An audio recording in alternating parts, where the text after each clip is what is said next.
Joy is not something life gives you. Joy is something you decide. Most people never understand this. They wait, they wait for the right job, the right person, the right moment, and many of them die still waiting. I didn't wait. I chose. That's why I'm still here, still laughing, still grateful for every single day. And before you think my life was easy, let me tell you what I survived. My mother died when I was 5 years old, tuberculosis. I still remember the sound of her coughing, blood soaking into a handkerchief. In 1928, my father brought me to America with $40 and no English. I was 8 years old, sleeping on the floor with 6 other people in Bensonhurst. By the age of 10, I was working beside my father, making shoes until my fingers bled.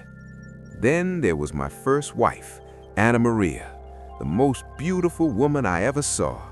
Black hair, green eyes, a voice like music. We had 9 years together, just 9. June 14th, 1951, she went up to the roof to hang the laundry, a brain aneurysm. She was gone before she hit the ground. She was 28. I was 31 with 2 babies and no idea how to keep living. Then, in 1978, my shop burned down. Everything I built over 26 years, gone in one night. I stood on the sidewalk, watching 60 years of my family's work turn to ashes. I was 58. I thought, this is it. This is where I give up. So don't tell me about hard times. I know hard times. But here's what I also know. Hard times don't have to make you hard. Write that down. Hard times don't have to make you hard. After Anna Maria died, I had a choice. I could be angry at God, angry at life, angry at everything. And believe me, I was. For 6 months, I was the angriest man in Brooklyn. I yelled at customers. I yelled at my sister. I didn't sleep. I didn't eat. My children were afraid of me. Then one night, my daughter, Lucia, she was about 5, came to me crying.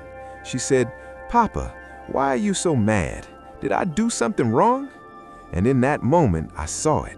This little girl had lost her mother, and she thought she was the reason I was angry. That night, I made a decision. I said to myself, you can be angry or you can be a father. You can't be both. And Anna Maria, God rest her soul, she didn't marry an angry man. She married a man who made her laugh. So I decided something else. I would make my children laugh. I would honor her memory by being the man she fell in love with.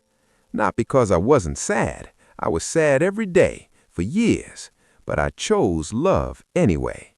But I decided that sadness wasn't going to be the only thing my children saw. They were going to see joy, too. They were going to see their father choose life.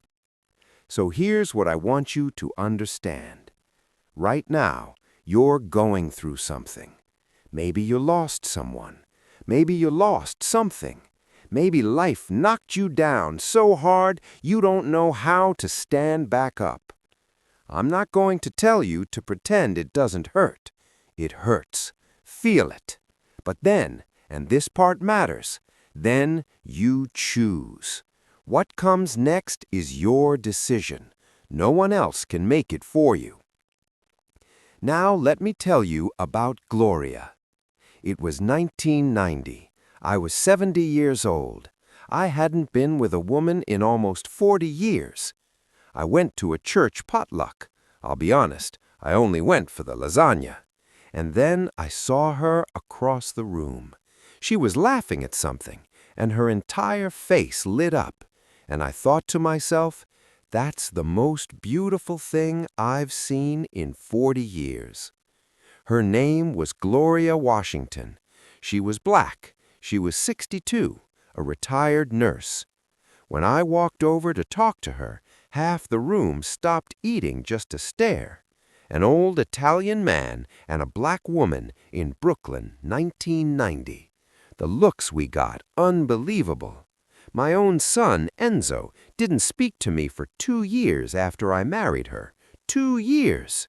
He said I was disrespecting his mother's memory. He said the neighborhood was talking. And you know what I told him? Enzo, I love you, but I spent 40 years alone. I'm 70 years old. I found someone who makes me laugh. And if the neighborhood doesn't like it, the neighborhood can go to hell. That's lesson number 2. Write it down. Stop caring what people think. At some point, and I hope it happens before you're 70, you realize that other people's opinions can't hurt you. The only way they hurt you is if you believe them. Gloria and I had 33 years together. 33 beautiful years. She passed away last January, in her sleep, 95 years old. I held her hand all night.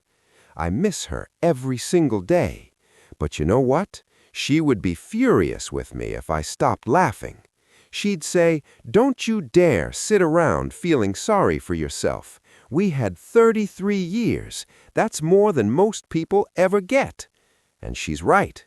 So I keep laughing for her. You want to know what makes me happy now?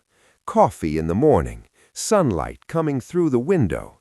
My great-granddaughter, Sophia, she's 7. She calls me every Sunday. The taste of good bread, the sound of Italian music, a warm bed, and a stranger on the street who smiles at me. That's it. That's the whole list. I don't need a yacht. I don't need a mansion. I don't need anything I don't already have. And here's the secret inside the secret. I could have been this happy at 30, at 40, at 50.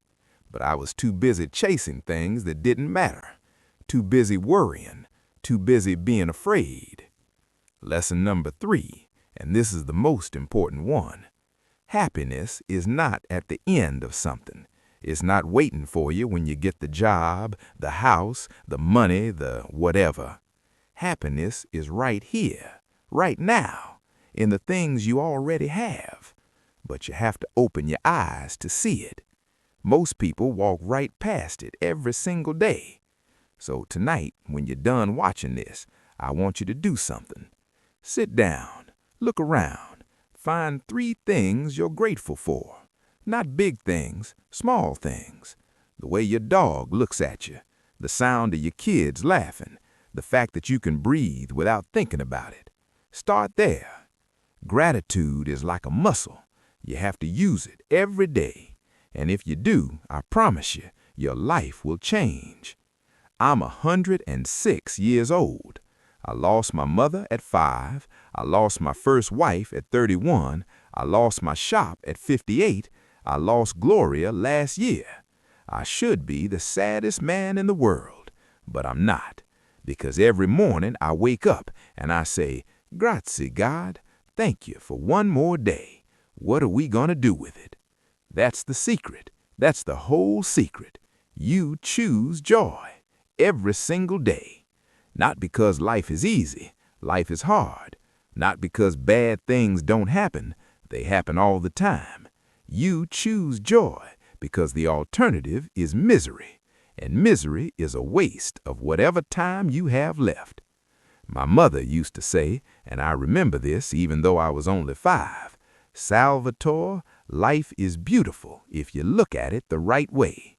I didn't understand at 5. I didn't understand at 30 or 50 or even 70.